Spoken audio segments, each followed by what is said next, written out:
இந்திய சினிமாவிலேயே பிரம்மாண்ட படங்களை இயக்கி பலருக்குமே முன் உதாரணமா திகழ்ந்துட்டு வரக்கூடிய இயக்குனர் சங்கர். இவரோட இயக்கத்துல கடைசியா வெளியான 2.0, இந்தியன் 2 மற்றும் கேம் சேஞ்சர் உள்ளிட்ட படங்கள் விமர்சன ரீதியா மிகப்பெரிய அடி வாங்கிச்சு அப்படின்னு சொல்லலாம். இதனால சங்கரை அவுடேட்டட் இயக்குனர் அப்படின்னு நெட்டிசன்கள் ட்ரோல் செஞ்சுட்டு வராங்க. ஆனா தனது கனவு படமான வேல்பாரி படத்தை இயக்கியே தீருவேன் அப்படின்னும் சரியான கம்பேக் கொடுக்க சங்கர் தொடர்ந்து முயற்சி செஞ்சுட்டு வராரு அப்படின்னு சொல்லப்படுது. சங்கர் இயக்கத்துல வேல்பாரி படம் அடுத்த ஆண்டு ஆரம்பிக்க போவதா லேட்டஸ்ட் தகவல்கள் ஹாலிவுட்ல வெளியாகி இருக்கு. அது மட்டும் இல்லாம வேல்பாரி படத்துல ஹீரோவா ஒரு தமிழ் நடிகர் நடிக்க போவதாகவும் தகவல் தெரிவிக்கக்கூடிய நிலையில கண்டிப்பா சங்கர் கூட இணைஞ்சு குறிப்பா இந்த நடிகர் தான் நடிப்பார் அப்படின்னும் எதிர்பார்க்கப்படுது.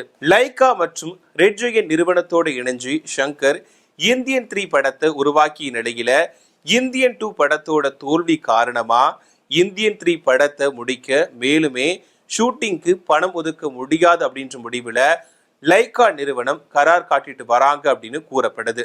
இந்த நிலையில இந்தியன் 3 திரைப்படம் இந்த ஆண்டு ஜனவரிக்கே வெளியாகும் அப்படின்னு எதிர்பார்க்கப்பட்டுச்சு. வேல்பாரி படத்துக்கு தயாரிப்பாளர்கள் கிடைக்கவில்லை அப்படின்னும் எந்த ஒரு முன்னணி நடிகருமே அந்த படத்துல நடிக்க முன்வருவதில்லை அப்படின்னும் தகவல் வெளியாச்சு. இந்த நிலையில தான் இயக்குனர் சங்கர் வேல்பாரி படத்தோட ப்ரீ ப்ரொடக்ஷன் பணிகளை செஞ்சுட்டு வராரு அப்படின்னும் அடுத்த ஆண்டு ஜூன் மாதம் படப்பிடிப்பே ஆரம்பமாகும் அப்படின்னும் தகவல்கள் வெளியாகி இருக்கு.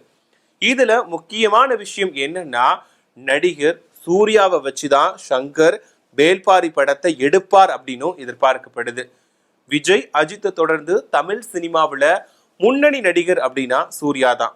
அவர் நடிச்சாதான் கச்சிதமா இருக்கும் அப்படின்னு எதிர்பார்க்கப்படுது. வெங்கி அட்லூரி படத்தை முடிச்சுட்டு சங்கர் இயக்கத்துல சூர்யா நடிக்க அதிக வாய்ப்புகள் இருப்பதா கூறப்படுது.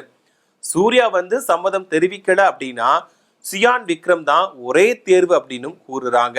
ஏன்னா சியான் விக்ரம் சரியான தேர்வா இருக்கும்னு சொல்லப்படுது. இருந்தாலுமே அடுத்த ஆண்டு இது தொடர்பான அதிகாரப்பூர்வ அறிவிப்பை கண்டிப்பா சங்கர் வெளியிடுவார் அப்படின்னு எதிர்பார்க்கலாம்.